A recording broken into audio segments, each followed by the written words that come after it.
200 সিটে প্রার্থী দিব। আগামী দিনে এই জাতির নেতৃত্ব ইসলাম দিবে।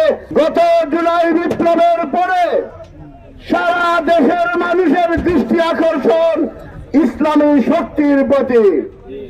আমার দলের সংগ্রামী মহাসচিব, কারা নির্যাতিত মজলুম জননেতা মঞ্জুরুল ইসলাম আফিন্দের রাজনৈতিক দূরদর্শিতার কারণে সারা দেশে জমিয়তের জনপ্রিয়তার সৃষ্টি হয়েছে।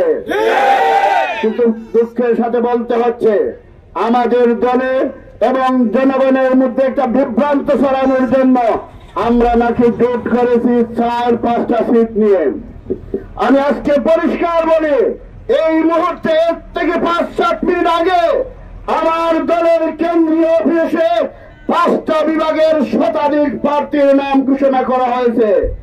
আমরা চাই ইসলামী শক্তির ঐক্য হোক।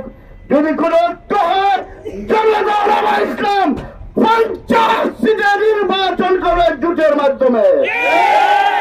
আর যদি জোট না হয়, তাহলে আমরা 200 সিটে প্রার্থী দিব।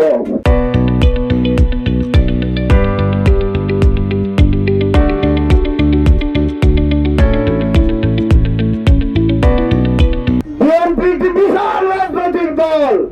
বিএনপির ভারপ্রাপ্ত চেয়ারম্যান দীর্ঘ 17 বছর এই দেশের আন্দোলন সংগ্রাম প্রত্যক্ষ করেছেন। আমরা 2 জুলাই বা 3 জুলাই আন্দোলনে নেমে আমরা জুলাই বিপ্লবের আন্দোলনকারী হই নাই। আমরা 17 বছর এই দেশের মানুষের সাথে আন্দোলন করে শেখ হাসিনাকে হটাই আছি। দুর্ভাগ্যের বিষয়, আজকে আমরা লক্ষ্য করি যারা 2 তারিখ পর্যন্ত আওয়ামী লীগের স্বরাষ্ট্রমন্ত্রীর সাথে বৈঠক করেছেন, তারা আজ বিপ্লবী হয়েছেন, জমিয়তকে মাইনাস করার ষড়যন্ত্র করেন। আগামী দিনে এই জাতির নেতৃত্ব ইসলাম দিবে।